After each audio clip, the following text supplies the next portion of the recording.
उकाबी रूह जब बेदार होती है जवानों में, नजर आती है उनको अपनी मंजिल आसमानों में।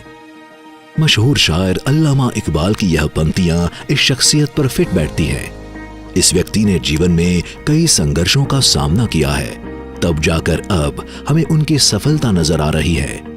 लेकिन हम में से किसी ने भी उनके नंगे पैरों पर पड़े छालों को नहीं देखा, इस सफलता की राह पर संघर्ष करते नहीं देखा। एक साधारण परिवार से ताल्लुक रखते इस शख्स के मन में बचपन से ही ऊंचा मुकाम हासिल करने की चाह थी। मन में कई सपने थे।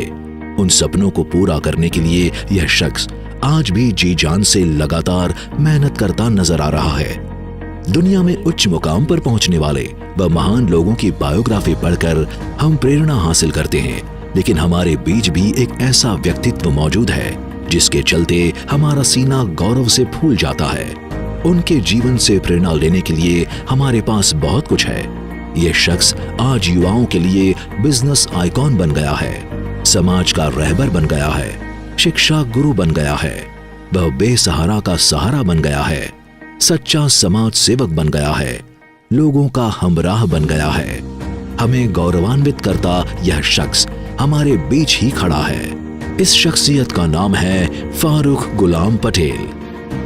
श्री फारूक गुलाम पटेल का जन्म 24 मार्च 1972 को भरूच जिले के वागरा तालुका के सलादरा गांव में उनके नानाजी के यहाँ हुआ था। फारूक पटेल के पिताजी गुलाम पटेल भरूच जिले के त्रालसा कोठी गांव में रहते थे।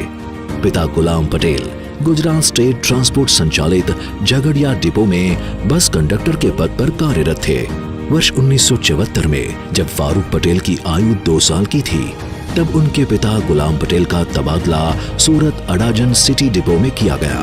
वे अपनी पत्नी राशिदा बहन और बेटे फारूक को लेकर सूरत के अडाजन गांव में एक छोटे से किराए के मकान में रहने आ गए।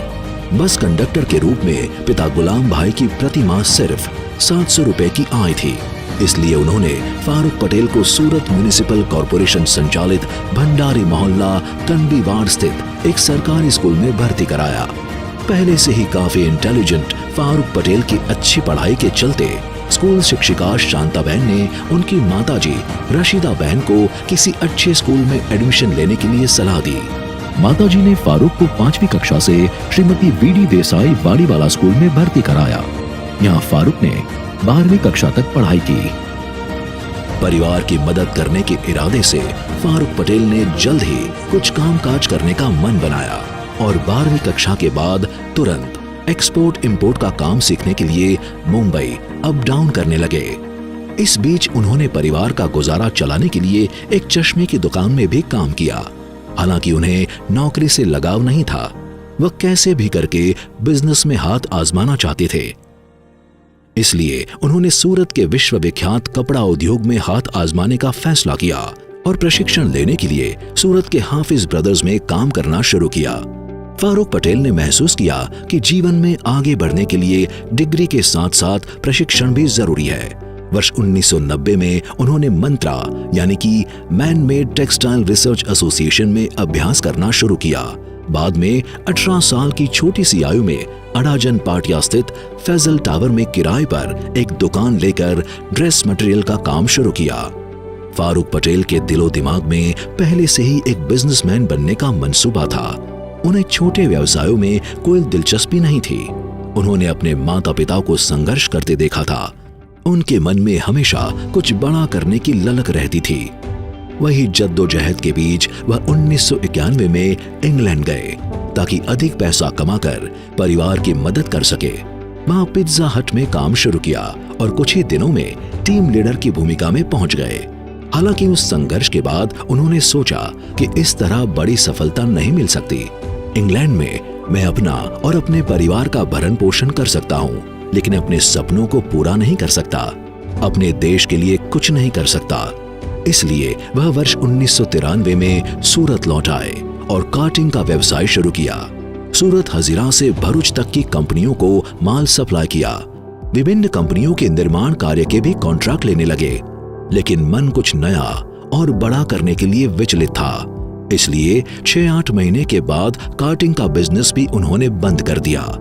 वर्ष 1994 में सिर्फ 1 लाख रुपए की पूंजी के साथ फारूक पटेल ने केपी ग्रुप की स्थापना की और अडाजन पाटिया स्थित फैजल टावर में केपी ग्रुप की हेड ऑफिस शुरू की।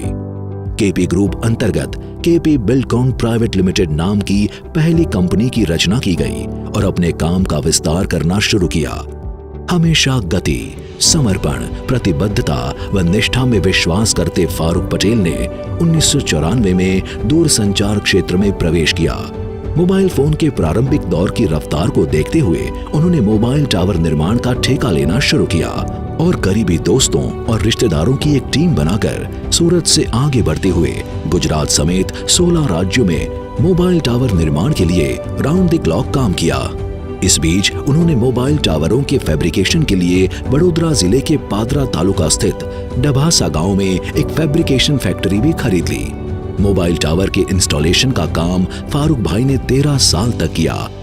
एक टावर से अनेक नेटवर्क का आइडिया फारूक पटेल ने मोबाइल कंपनियों को दिया और यह आइडिया काफी सफल हुआ। 2G स्पेक्ट्रम के आगमन के बाद दूरसंचार क्षेत्र में काफी उथल पुथल के चलते विजनरी फारूक पटेल ने मनोमन क्षेत्र को बदलने का फैसला किया। वह नया काम ऐसा करना चाहते थे जिससे मानवता व प्रकृति को लाभ हो।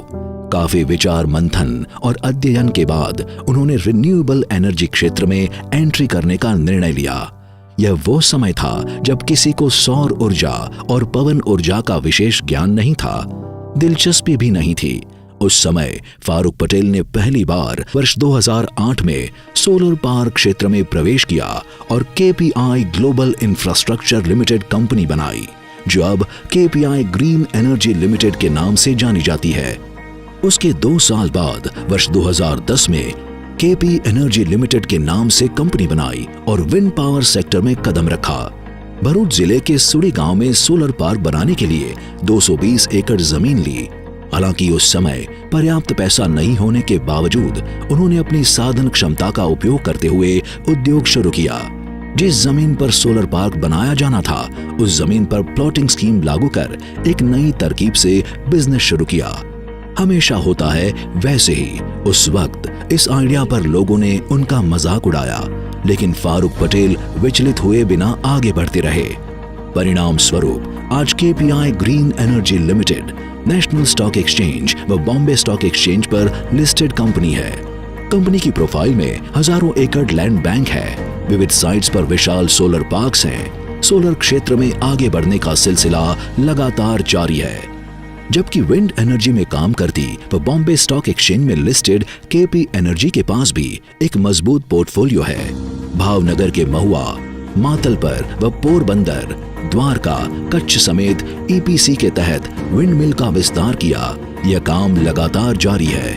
उनकी कंपनियां हाइब्रिड व हाइड्रोजन क्षेत्र में भी बड़ा काम कर रही है। फारूक भाई के नेतृत्व में केपी बिल्डकॉन प्राइवेट लिमिटेड ने भी निरंतर प्रगति की है और प्रतिवर्ष हजारों मैट्रिक टन उत्पादन करने की अपनी क्षमता में वृद्धि की है। कंपनी के पास 440 किलोवाट्स की क्षमता के ट्रांसमिशन लाइंस की सरकारी परमिशन है। आइसोलेटर का निर्माण भी कंपनी कर रही है। आज लोग फारूक भाई को रिन्यूएबल क्षेत्र के बड़े खिलाड़ी के रूप में पहचानते हैं। उनके करीबी उन्हें सोलर किंग के उपनाम से संबोधित करते हैं। फारूक पटेल ने एक समय ऐसा भी बिताया जब उनकी जेब खाली रहती थी। वह डिप्रेशन मोड में चले गए, लेकिन वह अपने काम में डटे रहे, हिम्मत हारे बिना वह रास्ते पर चलते रहे। नतीजन आज वह एक साथ कई कंपनियों के मालिक हैं और उनकी 1 लाख रुपए की पूंजी आज हजारों करोड़ों रुपए पर छलांग लगा चुकी है। वास्तविक जीवन में लोग सफलता को अमीरी के पैमाने पर तोलते हैं, लेकिन फारूक पटेल के मामले में ऐसा नहीं है। उन्होंने लोगों के दिलों में जगह बनाई है। उन्होंने कई लोगों की दुआओं और प्रार्थनाओं में जगह बनाई है। समाज को वापस लौटाने की उनकी इच्छा के कारण वे निरंतर परोपकारी कार्य करते रहे हैं। खासकर शिक्षा, स्वास्थ्य और पर्यावरण के लिए वह काम कर रहे हैं। उनके दिल में बुजुर्गों, अनाथों और दिव्यांगों के लिए गहरा प्यार है। फारूक भाई पटेल के लिए कहा जा सकता है कि वह नेक दिल इंसान है, युवाओं के लिए प्रेरणा स्रोत है, समाज सेवक हैं, एक बेहतर बॉस है, एक अच्छे दोस्त है, एक बेहतर पारिवारिक सदस्य है। ऐसे फारूक केपी को लाख लाख सलाम।